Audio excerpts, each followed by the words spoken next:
Okay. So, has anyone got anything they want to share or start with today?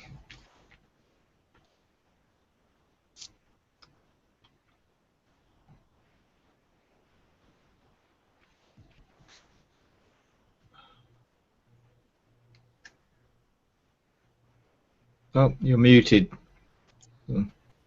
Sorry, I have a quick question actually.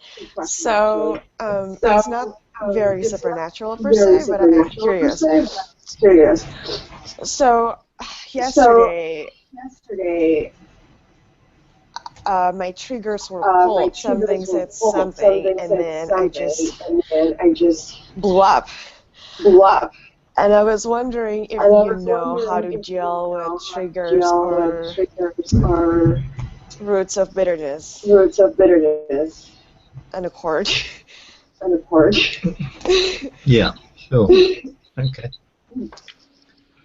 I mean, dealing with triggers or root issues that then produce fruit on the surface, obviously there's lots of different aspects to that and lots of different ways we can look to engage that. I mean, sort of the transformation series I do go into a lot of different roots that produce fruit, right down to genetic level triggers, which are epigenetic factors on our DNA, and they can be encoded iniquity, generational things, even down to a genetic level that we need to engage. Communion can, if focused, targeted those areas, can look to strip away those epigenetic factors.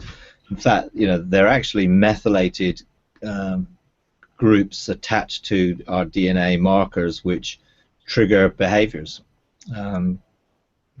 So there are lots of different things. I think if you're looking at it from roots of bitterness, then we have a teaching which is about forgiveness, but it's about releasing the debts. A lot of people, I mean, essentially a root of bitterness will grow because there's a seed of offense. A root can't grow without any seed, and so you're in a sense you have your basically you have the soil of your heart, which depending on how you're brought up and the level of security it has will either be receptive to good things or not so good things. So it's like let's say you have acid soil or alkaline soil.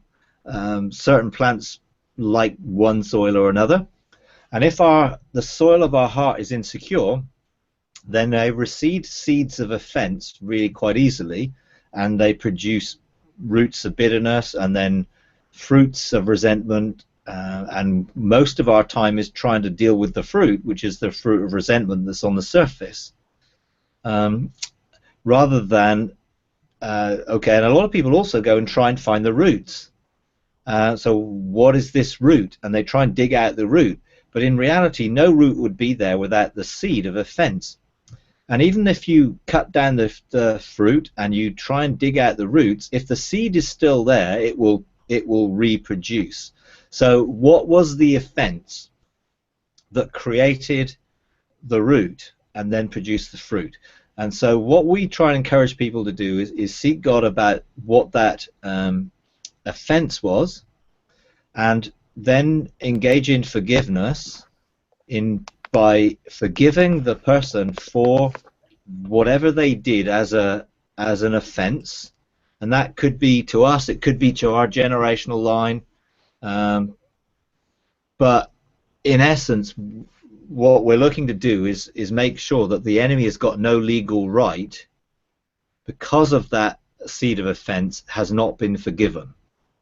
And when I say forgiven, I mean not just the words I forgive it, but the heart having dealt with the offense and having particularly dealt with the debt which is outstanding. Because for instance, if something has produced fruit in your life which is negatively affecting you, that is an invoice outstanding against that seed that was sown.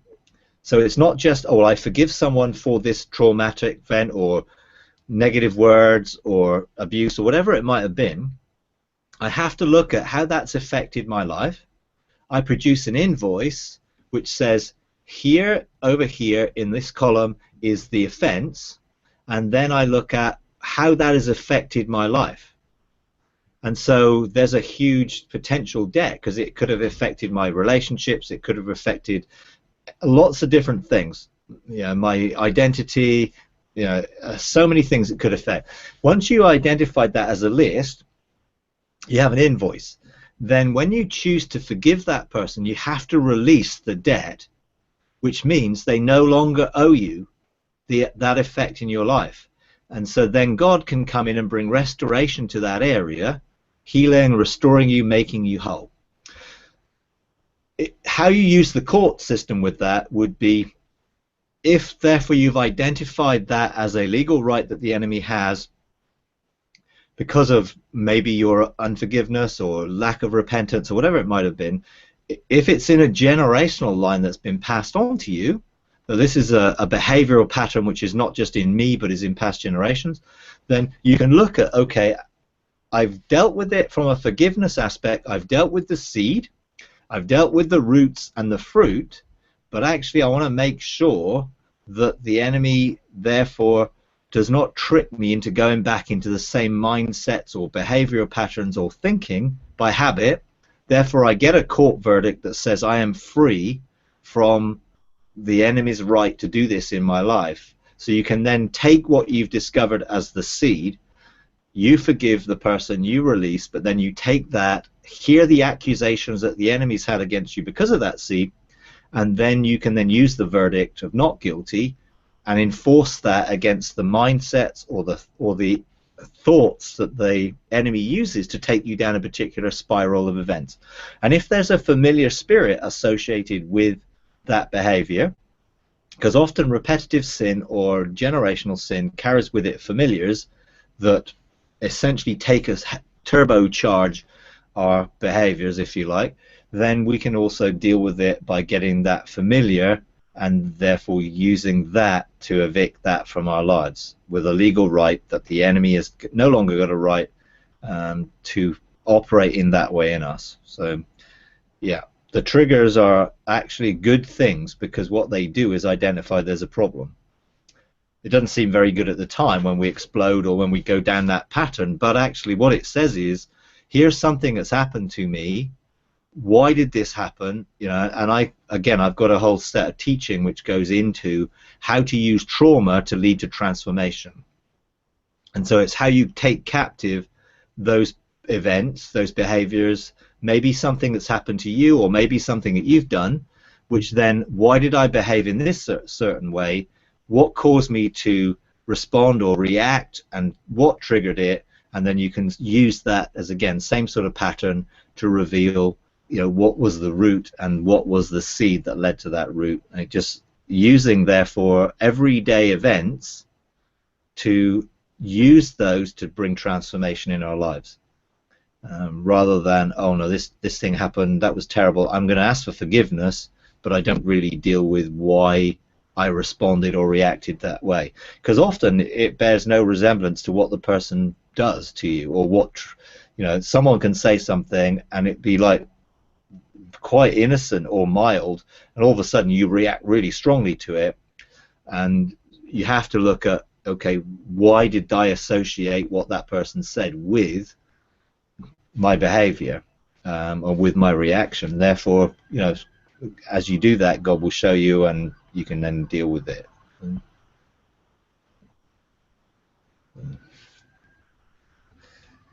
Okay. Okay, anyone else got anything they want to begin to share?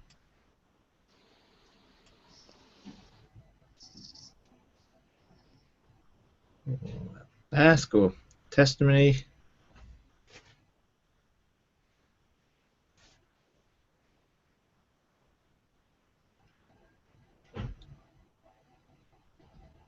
No, everyone's quiet. I've got a little bit that I could just kind of share about a process that I've been engaged in for a while. Things have been kind of Go ahead. culminated here.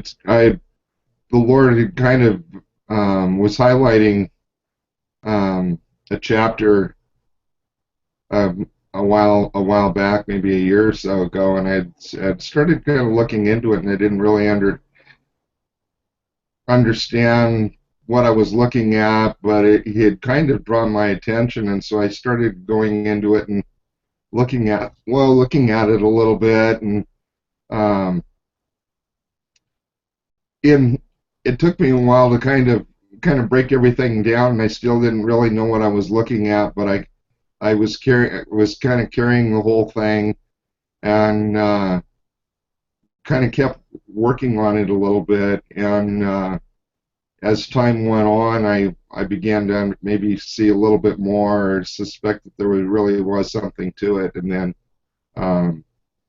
I initially I thought I was going to have to deal with everything point by point and try and discern what all the different aspects to deal with it, and so I kind of botched things up a little bit my first day in court, because I'm still trying to figure out how I'm going to be able to discern all the little points and aspects of this thing. And the Lord was really gracious with me, and afterwards, and it's like, well, maybe tomorrow you'll be a little bit more prepared, or something like that. And I'm like, okay, thank you. And so then I'm trying to figure out how I could be a little bit more prepared, and I had the revelation that rather than doing it all these different aspects, that the whole thing was one case, and and and so it kind of gave me revelation and a strategy that I was able to kind of go in and work at it, and it was effective. But what's amazed me is that I started out with this really kind of broad thing that I felt like there was something to, and then I went, yeah, there's something to this, and then I thought I was going to have to address it in this really broad way, and all of a sudden the whole thing got really compartmentalized into overturning an earlier verdict, and I didn't need to know, if there were any benches by the enemy active in there, was really almost irrelevant. I didn't have to try and discern what they were or try and dismantle those things. All I needed to do is to go in and go through process and overturn the verdict, and which was light years from where I had begun and what I thought the process was. And a couple of years ago, I'd encountered an enemy bench and had been told, oh, you couldn't, you need to get some people together. You can't do that. You don't have that kind of authority. In fact, you need to leave wherever you are and come back over here, and don't even look at that. And well, I called my friends, and I'm like, I really need you to come over here, and we need to do this. And we'd done some of this work before, but I always knew that you didn't just play with these things. And I asked my friends to come, and nobody was able to really come and help me. And so I'm asking the Lord, well, what am I supposed to do with this thing? And what He did was He showed me how to go into the courts and how to be able to address it in the courts. Well, that was light years from beyond where we had been operating before, where we would have to sit down and kind of do this as a group. And now here I am sitting on my own, in this little town in the middle of nowhere, and I'm like able to enter into the courts of heaven and be able to address this thing and dismantle the whole thing, where typically, not that many people even had any understanding of these things, let alone, you know, we're able to dismantle them, and then here I am, like, able to do, you know, beyond what we had done before as a group within the courts of heaven. And so this in process it's been kind of like that. All of a sudden, you know, here I am, you know, kind of able to take the whole thing and address it in the courts, and you know, through right protocol and the things that you've kind of related to us. And it's just, I'm really amazed. You know, it's like this is just fantastic. Fantastic. Okay. Yeah. I mean, I think the key in everything, when you have a court case, prepare a strategy, prepare a case. You know, I think, yes, you can jump in the court and sort of call the accuser and then try and figure out what he says. But actually, if you know what issue you're dealing with, then you can prepare that case beforehand. You can have already looked at the behaviors, repented of them, renounced the behaviors. You can have already done your part of it. And if there's something specific, like, okay, here's the key, this is the key legal right that opens the whole situation up, or then you only need to deal with that which you prepare. You know, sometimes it's like, what we don't want to do is get into the minutiae of something when actually we only need to do one thing, as you say. If we deal with this and we get this accusation dealt with, we get this verdict, then all the others fall into place underneath it. But each time, I think it's making sure you get the right strategy and prepare the case that you want to bring. You know, no advocate would go into a courtroom not having prepared the case. You know, and so it's good to have an idea and an understanding of what you're going to do, who you're going to call as witness, who you're going to call, so that then you're not going in there unprepared. You know, and a lot of times when we do corporate court cases here, we ask each person who's going to be involved to prepare their own life to make sure that they've got nothing that the enemy is using to remove their authority. Because, okay, we're going to deal with this issue corporately, let's make sure that we deal with our own personal accusations. Then when we come together, it's much easier to hear on a corporate basis for everything else.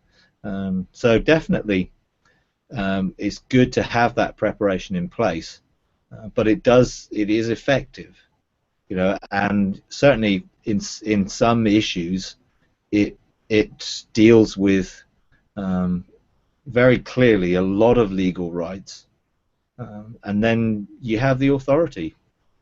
I think a lot of people in a lot of other methods of inner healing or dealing with things or deliverance, at the end of it, the person doesn't necessarily get a verdict that they can carry away with them and use as authorization against the enemy ongoingly. It's like, oh, well, I've cast this demon out. Okay, well, the thoughts came back and the feelings came back. Oh, did it not go? Well, of course they test whether you know you're free or not. And walking in freedom is very different than being given freedom.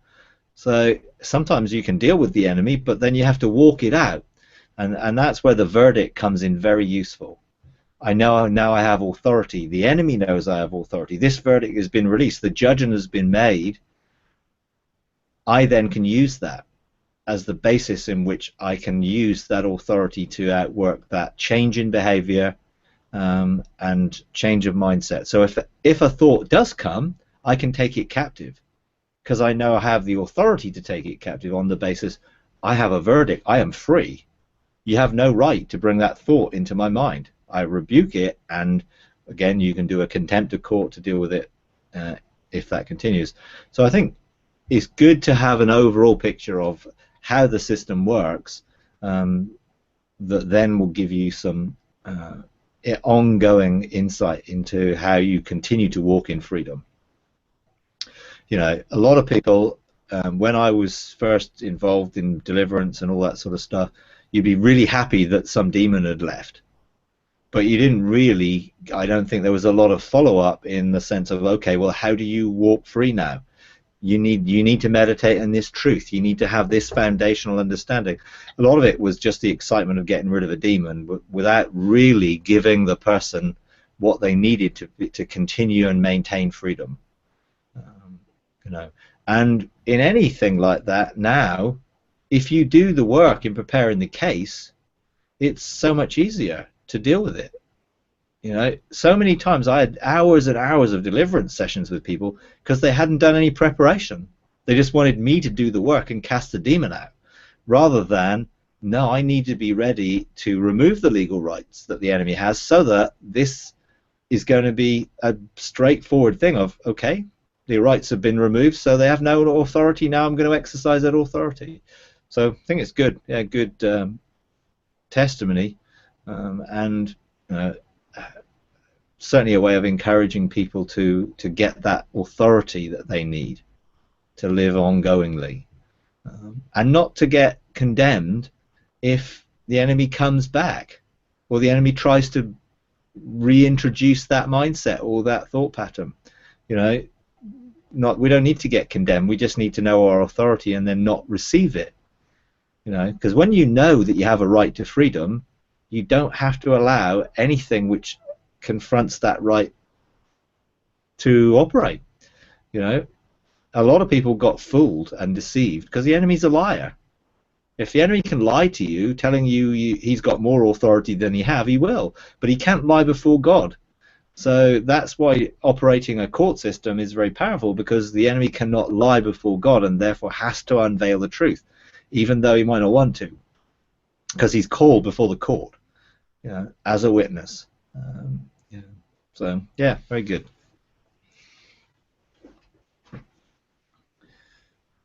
Okay. Anyone else got anything?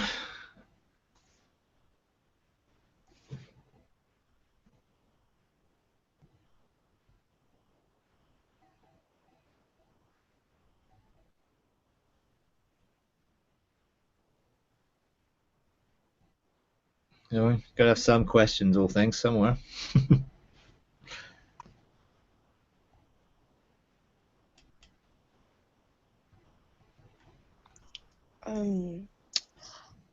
How do you prepare a case? How do you prepare a case? Well, just like you would in any legal case, you would find the evidence. What's the evidence? What is the accusations? You know, so you say, okay, here's the behavior. What's the evidence of this? Okay, is this generational? You ask questions to find out what's behind so that you can prepare, and then you do what you need to do. So, okay, the evidence is, well, I've behaved this way, I did this, okay, I repent. I repent of that behavior, I turn away from it, I renounce it. A lot of times the enemy knows if you're using him. And sometimes we can be very comfortable with our behaviors and we use it to our effect, particularly when it comes to maybe emotionally manipulating people, using tantrums and things like that to get our own way. Well, we may have a spirit of anger operating in us, but if we use it and we've used it to get our own way, unless we renounce that use, the enemy will know that he is still useful to us, and we have to identify some of those things. And I think that's really where preparing a case just gives us insight into what is this about, and how then do I need to proceed? What evidence am I gonna? What witnesses am I gonna call? What accusers am I gonna call? So there's things like that which just gives you insight before you go before the court. Then you're prepared for what might happen. You know, and I always go with the heart attitude was, I'm not going to argue. I'm not going to argue against my accusers. I'm going with a heart that says, yeah, I'm willing to accept the accusation. I'm willing to accept it. I'm willing to repent and renounce it. And I'm willing to accept the judgment. I am guilty of that. My generational line is guilty of that. And so the preparation often is preparing my heart to get to that point. Because sometimes if you have a self-righteous attitude or a hard heart, even though you may hear an accusation, you may not want to admit it. And particularly if admitting it would be, in our behaviors, admitting weakness and all those things, we may have a stubbornness. And some of those things all go together, which you then can deal with and prepare before you're looking to deal with this specific case. And when I've done court cases which have been corporate court cases and things like that, I prepare the evidence, and when I presented cases before the court of 70 and things like that, I needed to be prepared, and I based that on three things. In that type of thing, I based it on God's precepts, character, nature. I based it on the evidence, and then I based it on the result that I wanted to see as a result of getting a favorable verdict. And if you don't know what you're expecting afterwards, how are you going to live? So preparing the case would also be, what changes do I want in my life? How do I want to behave? How do I want to think, feel, act? So that I know these are the changes I want to make, so then I can then have something to measure it against. Because if you don't know what difference you want it to make, then it's very difficult to know whether it's made a difference or not. So some of it will just be preparing that in itself. This is my expectation of the results and the change I want to see in place. I don't want to think this or speak this way or act this way. I don't want to do this. I want to act in the opposite spirit. I want to come in this way or that way, so that I have something then I can measure against. So, yeah. Thank you, Mike. Thank you. Okay. Thank you. Okay, you're welcome.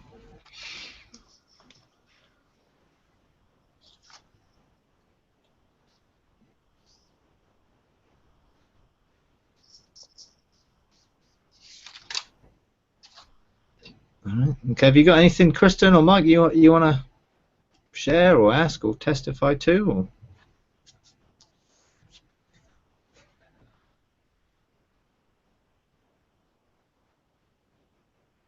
Good morning. Good morning, Mike. No, I'm Oh, good. yeah. I'm just glad to be able to sit in on Okay. it. Glad to be able to sit in on it. All right.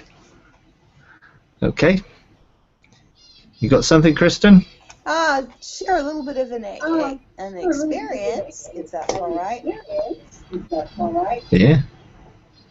I got an echo.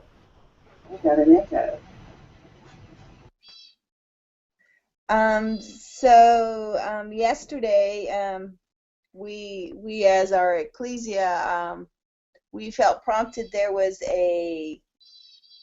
I'm going to say a very famous evangelist that was coming to town that actually hadn't been back to a neighboring town, and since his original his ministry actually was birthed here. And so we sensed, and as a bench, that God, that basically that original scroll was going to be highlighted again, and we wanted to be part. So we took a field trip. It was great fun. We took a field trip, and what was interesting is being in somebody else's house, and all the things that we have learned, and trying to see and sense what's going on. But there's a different government mindset, that has the foundation of that particular house. And we're in good relationship with them and stuff. But it was interesting. I could see the scroll that was laying there. We knew that we were part of that scroll for this area, and so were they. And so was this famous evangelist who had actually been birthed from this area. And it was interesting when we were in that atmosphere, because beforehand I went through and honored the ministry, honored the other house. I have before, honored the angelic and stuff, and that kind of opens it up, so from a place of honor. But it was interesting in that kind of perception, is that you can't just go up to step through because they don't think it's open. They wait through worship to open it. And they're trying to pull it down to open it. And I was trying, okay, I don't want to be abusive here, but I was trying to go, what can I do by being here that would help to open that up?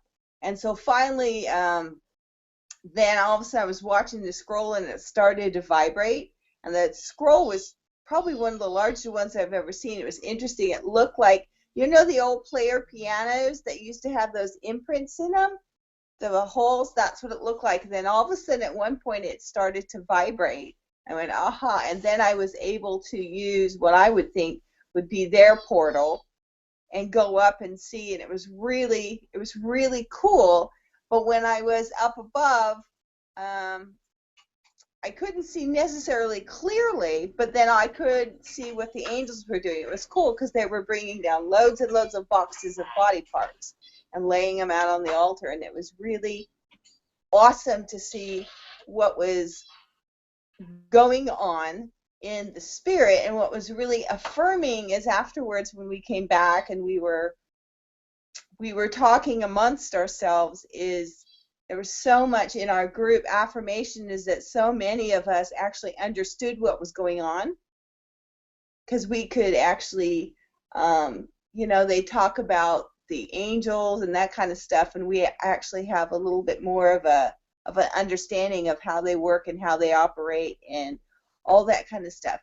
I suppose one of the things that I would want to ask, I did find out a particular prophecy that I was unaware of this particular area, and I might lay that on the table because I went, So evidently, there were three different people, and if I said their names, you would know them.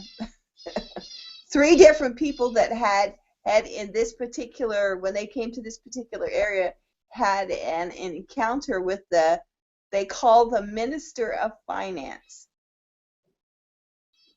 And that was the one that I was kind of like, oh, that was new. I've not heard that one, that each one of those particular people had an encounter with that one. And I just went, So I was asking the Lord about that, and I was asking about sometimes those regional scrolls, and how do you engage them? How do you know if yes, go to the Ark of God, ask if you have a mandate that you can engage them, but I don't want to mumble, but it was just interesting. And sad too. It was interesting and sad too. That they didn't cross, they couldn't enter in, they were so busy trying to pull it down, so to speak. Yeah. Okay. Yeah, I think what I would say in that, I believe a lot of prophetic words that were released in the past have gone unfulfilled, and they are now being recycled, if I can put it that way. God spoke to me about this really clearly, because we just ended a 40-year generational period and come into a new generation. What happened to all the prophetic words that were spoken to that generation that they didn't pick up or understand or run with? And so I found it very interesting, beginning of the year, looking at, okay, what's God said, what's he saying out there in the in the prophetic ether, if you like, that people are picking up.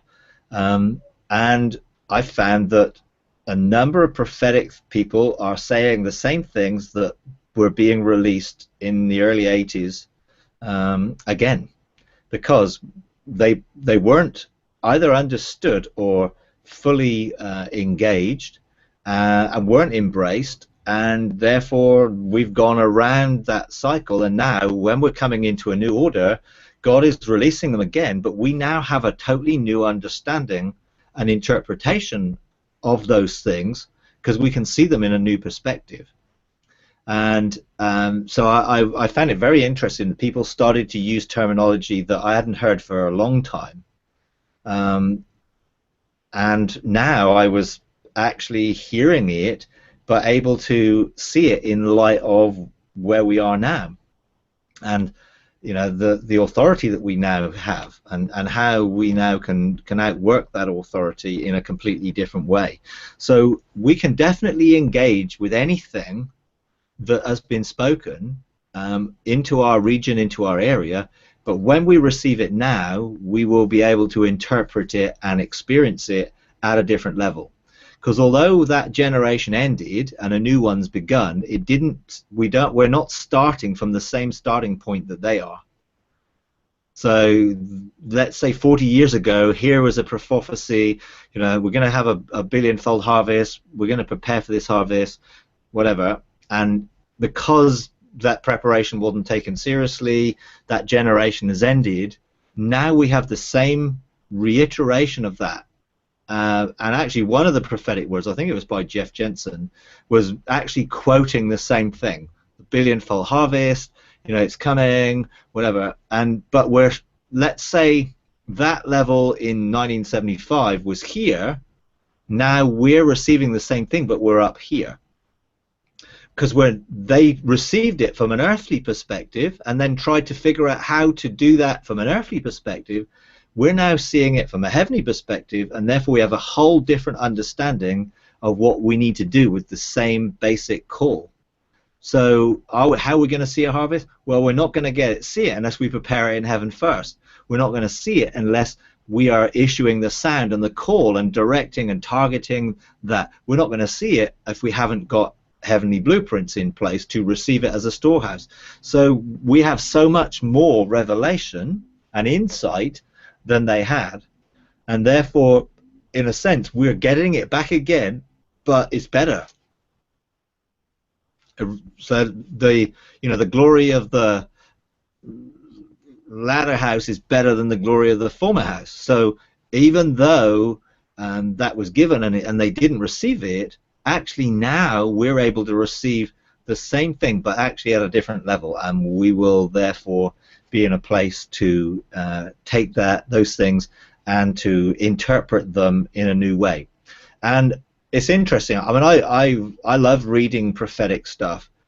I don't like reading people's interpretation of it, because most people interpret it through the filters that they've got in place, and usually there's some sort of eschatological filter or something else that when they read it, they immediately jump to the wrong thing. And I've heard people prophesy. I mean, at an Ian Clayton conference in August last year, I was there for a day, and there was someone speaking who clearly had heard from God, but was completely explaining what God was saying from an old perspective, because they didn't have a new level of interpretation. Now, I totally resonate with what was being said from the God is doing this or saying this, but the person's interpretation was put in language which was so old order that a lot of people there just weren't connecting with it. But because I've come through all that myself,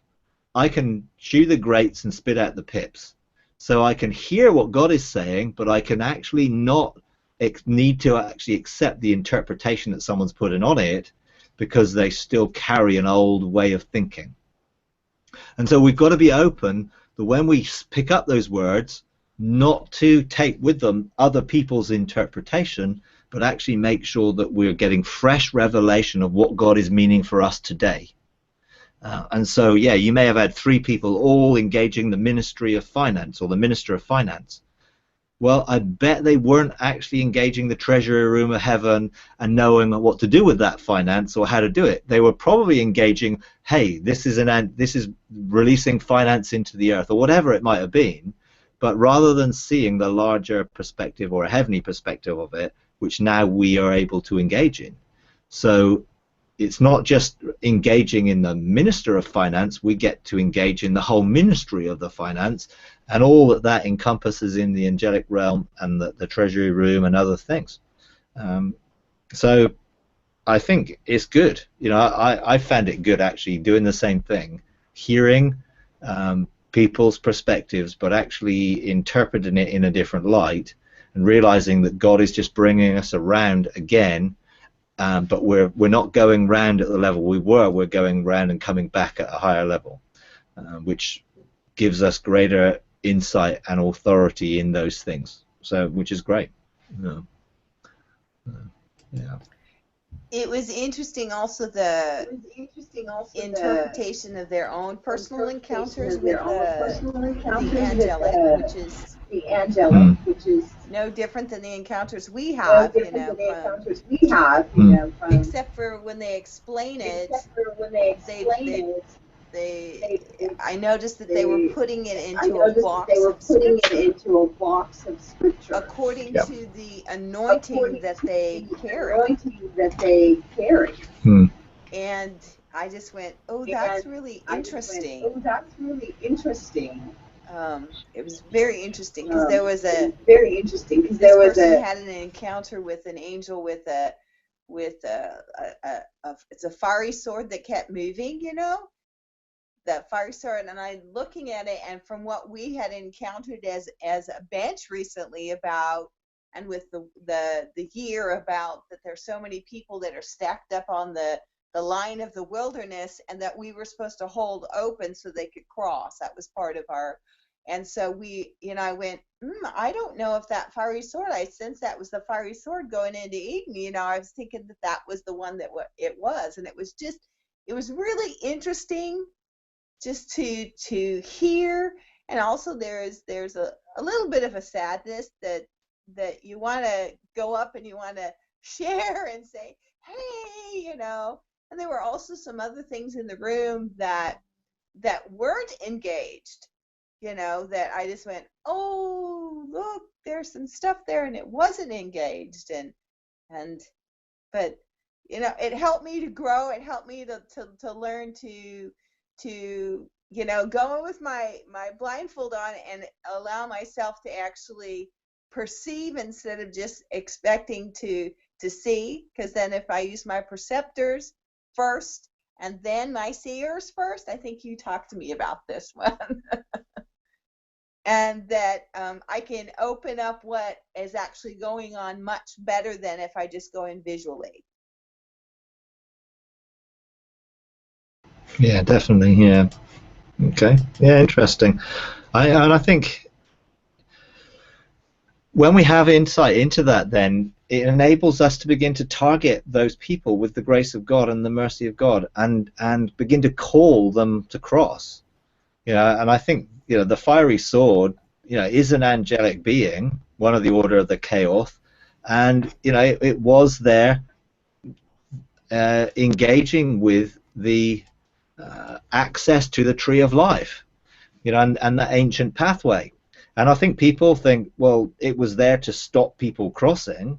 It actually wasn't. It was there to enable them to cross, but they had to go through the fire. And a lot of people don't want to go through the fire to cross. And there's it's too risky, it's dangerous, it's going to be hot, it's going to be, all that, but actually it's an engagement into a new path. And so again, it's then using what you've received as a insight into that revelation, because God is obviously looking to encounter them. If they're meeting fiery swords and engaging with that sort of level of revelation, it's just to take it out of the earth realm and the earthbound to it, and actually see where is it leading, and then you can then begin to administrate that and to legislate it, and call them to come through the fire and cross over and to engage the new path, and using the way God is already speaking to them, but trying to open it up to another level to release revelation into it that will enable them to cross. Because it is really sad when you can really see God is looking to get their attention, and they're open to see, but they're limited because of their own mindsets. And that whole thing of, well, heaven's open, we want heaven to come down here, and we're pulling it down, and we're, God's going to inhabit the praises, and so we're going to praise, and we're going to see him come, and we're all looking for God to come here. And the whole movement of, heaven invading earth, as wonderful as that is and has been, it has become a ceiling, which has stopped people going into the realm of heaven, because they're all expecting it's all about one-way traffic. And it's okay for angels and everything else to come this way, but there's a lack of expectation. No, this is open and it's two-way, and we can therefore come and engage in that realm, so that we have the overlap of heaven and earth. But I think that's what we have to start administrating. I fully believe this year we need to start targeting with declarations and decrees and into the wilderness and into the valley of decision, where there are many people. And again, there was another prophetic word that I'd heard about this year being the valley of decision, and decisions need to be made, and totally agree.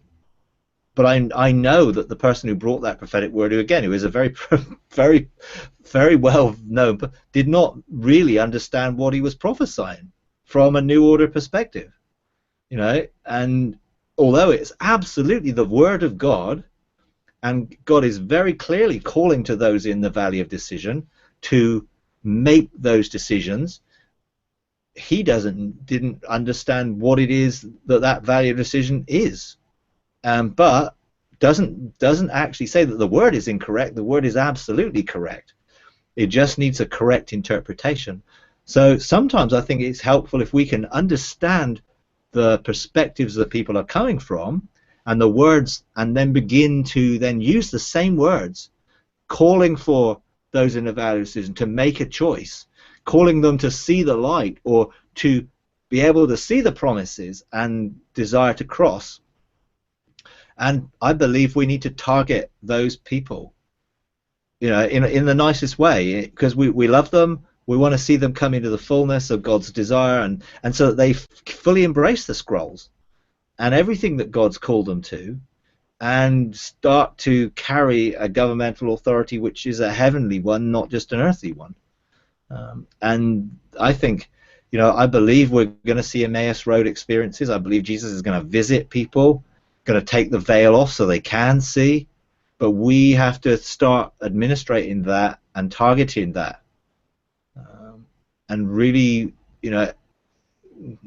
not just oh well, it'll be nice, but actually, do we feel God's heart for those who are in the valley of decision, those who are in the wilderness? It's okay having crossed over, but what's our attitude towards those that haven't? And do we really desire that they will enter into the fullness, without it coming over as, well, we know better, we an arrogance or a pride? It's actually a sense of, look, this isn't to do with how good we are, or what we've done, or how we've earned this or deserved it. It's by the grace and mercy of God, and we want to see that grace and mercy released to more and more people, so they can actually experience their inheritance. They can actually come into sonship and begin to, actually start to take the ground and expand the kingdom in the spheres that they've been given. So I think, it's a really important year for beginning to focus that. So I certainly resonate with what you're saying, and I know there are going to be many opportunities to engage with people this year in different ways to be able to help them. And they may not even know what we're doing, but we want those visions, prophetic things, to open up and remove the limitations. One of the things I feel God is saying for this year, we must remove the limitations so that there's limitlessness when it comes to our understanding and our relationship with God. All the entanglements and everything that's holding us back, we need those things to be removed, and so that the limits are off. And sometimes the limits are just people's way of interpretation, or previous experience, or history, and God wants to take them in something new. And and we have to try and use the analogy of coming up to the promised land and inheriting something which God says this belongs to you, and a whole load of people said we're not going in. It's too hard, it's too difficult, there are giants, all the reasons, but those people are in the valley of decision. Do we really have a heart that they would cross over? And what are we willing to do to help them cross over? And I think there's a lot we can begin to do by legislating, court cases, whatever it takes to try and get them to a point where they can see. So whatever veil that's over them, and usually it's because of a mediatorial covering system that stops people actually being able to engage God for themselves or see that heaven could possibly be open without going through something or through somebody, and that's usually the sort of what is generally the veils, but some of it can be just a method of interpretation or a way and a mindset which carries with it a religious tradition that we just really need to see broken off, and so people can be set free, to come into that fullness. Because there aren't enough of us. It's like, if we're going to be a Joshua generation and we're going to see a billion-fold people come in, there's got to be an awful lot more than we've got now. And most of those people are either in the valley of decision, in the wilderness, or they're just in Satan's trophy room and not yet set free. And we need to see both. We need to see those come out of religious darkness, and we need to see those come out of the enemy's darkness of sin so that they can come into the light. And so we need to also see, I believe, tactical engagements into the enemy's camp with we want to see Sauls become Pauls, because those there who are almost the most vociferous of the enemy, or the enemy, God will want to turn them into his friends. And so as we release God's judgment and justice, it is so that those people can come in to become friends of God, rather than the usual Christian response is, well, let's wipe them all out and just bring God's punishment on them and everything like that. God loves people, therefore those who are in the occult, the New Age, the Muslim, whatever other religion, we need to see some of the high influential people in those things actually come into the light. And that means us beginning to target that and release the sounds and the light and call them forth, which I think is going to be really important, for what's coming. So yeah, very interesting, and very, very similar to what I've been feeling myself in terms of just picking up what other people are saying and what God is saying through them.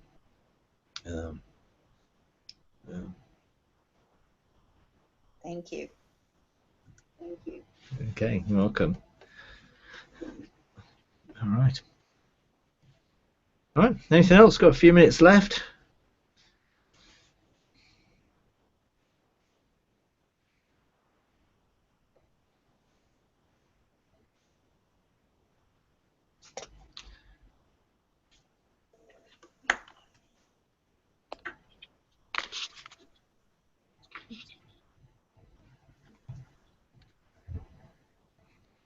No.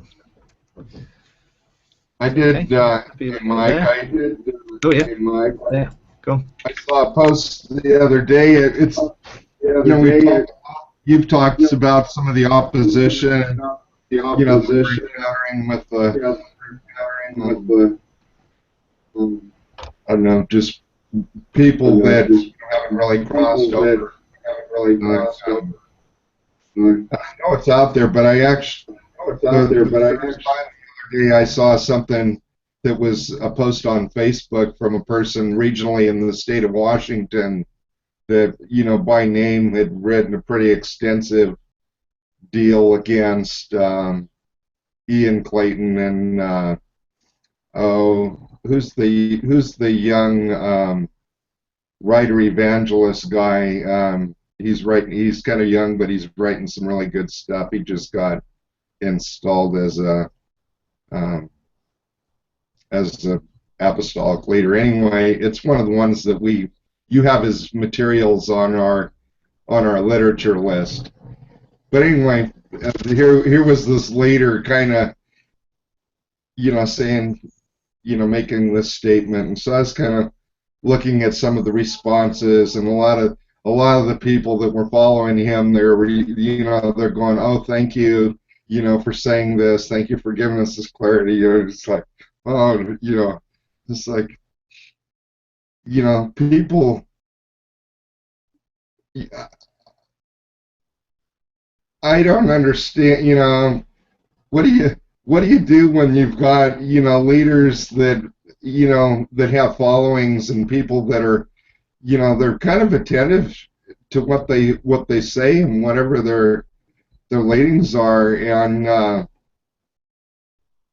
a couple of years ago, the same person that wrote the article, I was in a small group of people, and that person wasn't there, and the name came up, and I snapped pretty good in front of like all of my friends, and like really like rebuked him without him being there, and was like really said some stuff, and it was so strong that for a couple of years I've been kind of wondering what the deal is with me and this guy, because I don't even know him. And so for 2 years I've been kind of going, there's been this little signpost about this prophetic moment I had regarding this individual, and so just last week, like, the cat kind of comes out of the bag, and I was like, okay, now I understand maybe what this was about two years ago, and it's just kind of, but it's kind of the first time I've heard somebody actually step up and kind of speak against the materials. I mean, I know it's out there. Well, I mean, it's yeah. out there. Oh, it is, yeah. Yeah, it's definitely out there, and we have to expect that's what's going to take place. I mean, the new, and the old, the new wineskins, old things. There is an unwillingness to embrace it, and therefore, rather than having the biblical approach, which will, if it's of God, it will be fruitful and prosper. If it isn't, then it'll fail. Just like the whole Gamaliel approach to the early church. People have to make their points, and they're thinking they're protecting everybody from error and heresy and all that sort of stuff. For our reaction to that is, we must forgive them. We've got to release them. We've got to bless them. And the best blessing that we could see is that the light would shine and they would have an encounter where Jesus would reveal, actually, this is true. And that for me is my response to a lot of conflict or opposition is, I want to see those people become those that experience this themselves. So I have compassion for them, because they're coming from a lack of experience. And we just need to make sure we don't react in a wrong way towards them.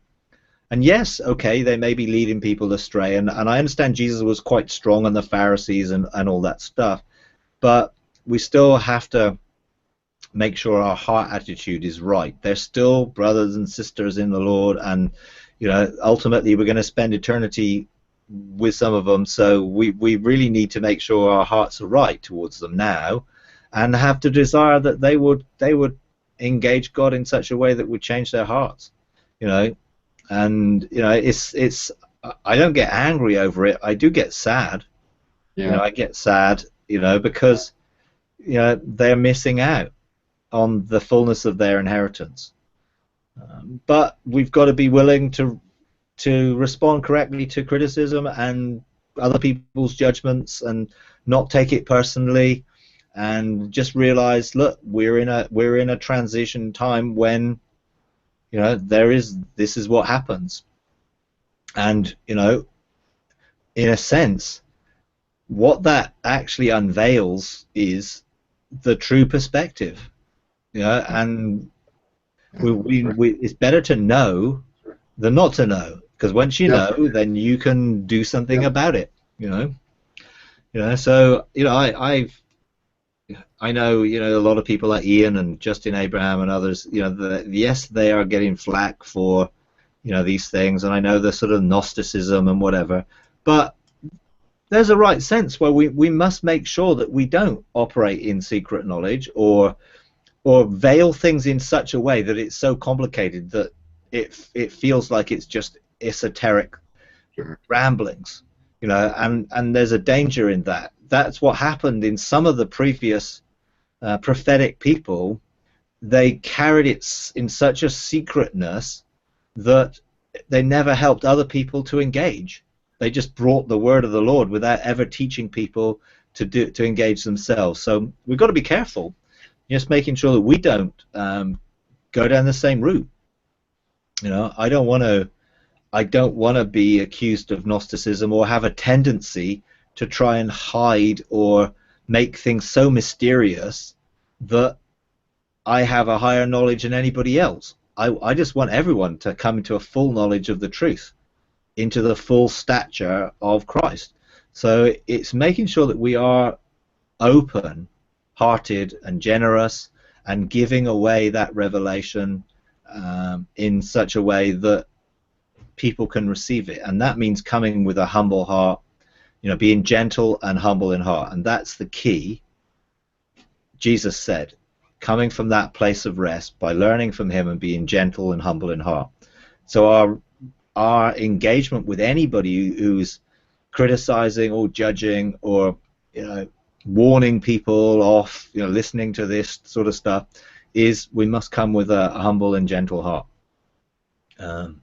And that is going to have a much greater effect than coming with a sort of, well, we're going to put them in their place, or, you know, we're going to ask God to remove them. Now, I believe God will remove their authority if they don't respond, and it's that which is going to actually cause people to realize that they don't actually carry the truth in this whole area. They may have lots of truth in some areas, but in this area they're not carrying it. And I believe people are going to notice a removal of authority that they do carry. And that is because God then wants them to realize this is not working. And either I've got to put in twice as much self-effort to get it to work, or I've got to realize that God is no longer in this anymore and he wants me to move. And so some of what God will do is do that to inspire these people to be honest and to realize this isn't working anymore. So there's a lot of things that God's looking to do to reach people, to draw them into the light, to encourage them to engage the fullness of their inheritance in God. For us, we need to cooperate with him and therefore have a heart to seek him. What should we be doing? You know, yes, there may well be legislative things we can do or court cases we can do over movements or over people groups as we're given a mandate. And the key is we must be authorized to do it. And when we are, then let's take that authority and use it to bring blessing, you know, to release blessing onto people. And that's the key. Yeah, I want to see those who are in opposition blessing, because I know what happens when someone like Saul, who was persecuting the church, becomes Paul. You know, there's a massive potential opportunity for great change.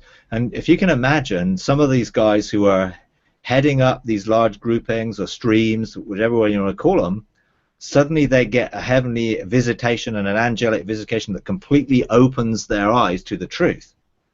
They're going to be in a great position to be positively influencing people to go and seek God for themselves and experience the same things for themselves. So I think there's a strategy that God will release if we're seeking him with the right heart, to how to engage streams, denominations, groupings, you know, particular focus that he will assign to us, and that we have his heart towards them and a desire to reach them in such a way that they fulfill the fullness of their inheritance and are not earthbound and limited, but are taking responsibility of sonship and establishing the kingdom in heaven so that it can be established on earth. And I know the issue of heaven invading earth and an open heaven is a huge one, because the enemy loves to get something which sounds the truth and then put a limitation on it, because it is the truth. We want heaven to invade earth, but we don't want that to be the limit and ceiling of us going to heaven. And we've got people over here who are very much into, open heaven, and all they mean is they want things to come onto the earth rather than, hey, we can go there. So there's an opportunity of turning that around so that people actually do get a revelation that, no, it means heaven's open and this operates both ways, not just one way. But that's coming, I think, more and more. Anyway, here we go.